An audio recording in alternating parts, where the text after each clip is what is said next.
day to day, I would say a lot of the time it's mostly drawings. So yeah, I would say drawings and then responding to emails that take a lot of time for sure. And then you're dealing with clients and you do a lot of also do a lot of coordination. So you have to, so when you're designing, you have to work with a lot of people, the engineers, the clients, interior designers as well. So we usually do this weekly meeting, and we sit down in a 4-hour meeting with everyone in a table, and then we talk about how we can achieve this design in a more efficient way. I'm very fortunate to get to be in a studio that allows creativity, that allows me to do my own design. Yeah, I think the education studio at Stantec allows me to do that. I've seen a couple other studios which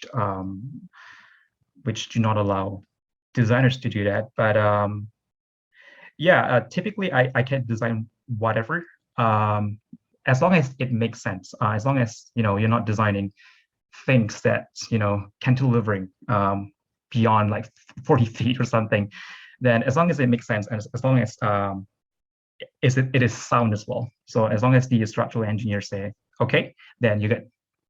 So sometimes you have to listen to structural engineers as well. So you have to work really closely with the engineers to make a really good design.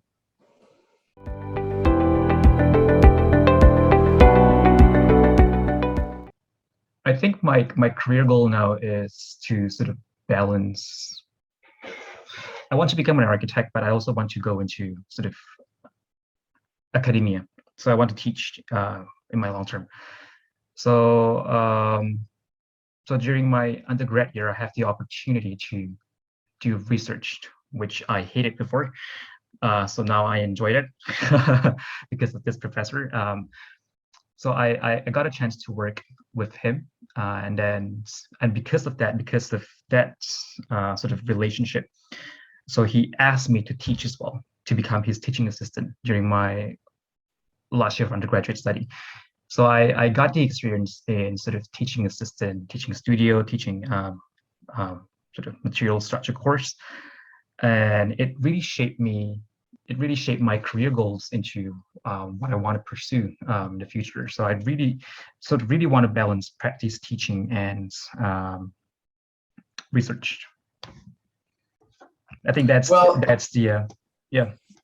Kenneth, I think you probably have a knack for education. I read your CV. I've also noticed, although this is not the same, right? But it seems like you never get yourself out of education. I never get myself out of education. Yeah, exactly. So I've noticed in your CV that during your work at Stantec, you actually helped build schools. I am building schools, yes. Yeah. How was that? That was going to be my final question to you. Before we wrap up, is like, what was the experience like? Like, I mean, that's real life projects, right? Building schools, and I can only imagine, the impact for children to be able to study in those buildings. Can you share a little bit about that experience? Absolutely, yeah. So I've always been interested in sort of community design. So I think from all studios at Stantec, so there's like sports studio, education studio, which is my studio, which was my studio actually. Mixed use development, office studio, industrial, sort of specific studio. I think from all those 5, the one that most resonates with my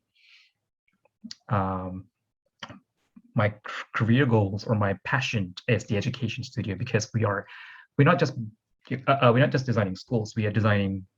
We are helping shape the future generations.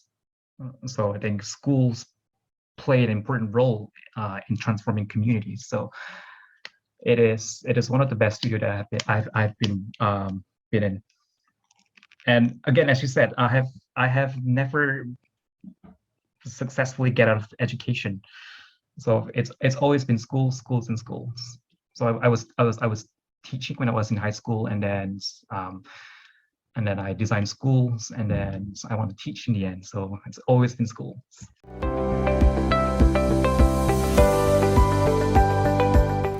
We are the oldest university in Western Canada. You will see a beautiful mixture on our campus of new and old buildings. Over the years, the university has done a really great job at, maintaining the integrity of some of those really early on buildings, but also developing new spaces and places on campus to make sure that our students are studying in the most state-of-the-art facilities. We're surrounded by the beautiful Red River. We're accessible to, downtown campus, downtown city in about a 20-minute bus ride. We're surrounded by beautiful residential heights. So a residential community really does embrace the University of Manitoba. We are considered a traditional walking campus. That means that when you come to the University of Manitoba, you won't be interrupted by busy downtown streets. It's really a safe and inclusive environment. You'll notice at the University of Manitoba that we have over 100 buildings on this particular campus that we're seeing here on the picture.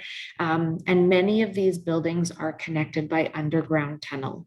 That's a really convenient way for folks to get around, but it's also nice to get out of the cold in the winter months.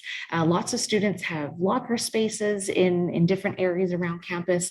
And at the beginning of the day, you'll go and put all of your outerwear in a locker, and then you don't go back to it maybe until the end of the day, until you're packing up to either walk back to your residence or go home if you're maybe living with someone off campus. So again, lots of really unique places.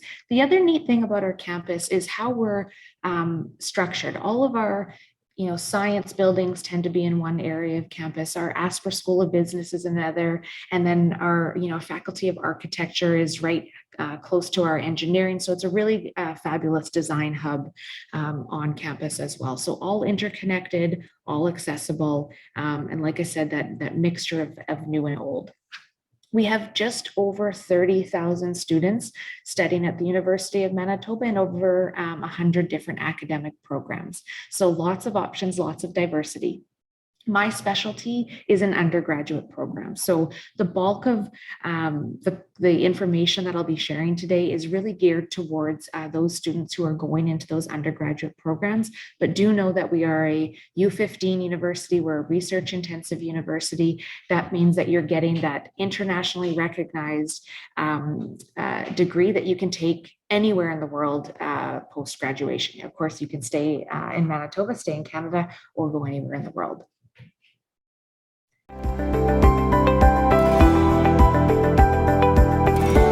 A lot of the reason why we have such a strong economy and good cost of living is because we're so diverse. We're diverse in our people. We're one of the most multicultural hubs in and across Canada.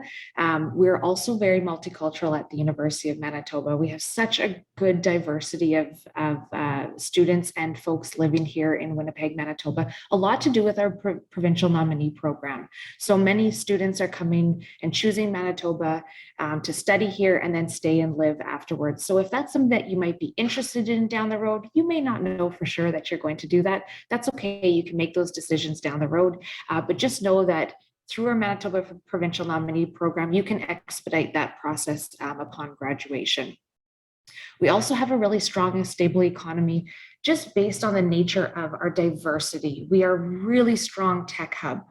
It's growing exponentially around the world, but in particular here in Winnipeg, we're really well known for a lot of startup companies.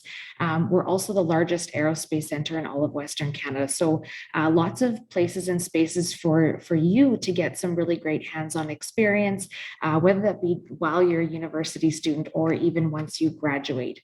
We also have a really strong, logistics supply chain being right here in the center of Canada, an agriculture hub as well. So because of the fact that we rely on so many different industries, we really get to maintain that stability, and we really don't have any market crashes here in Manitoba, which is really, really it's a bit of a safe haven coming here, knowing that you're going to have that future stability, both in your education and if you choose to stay afterwards.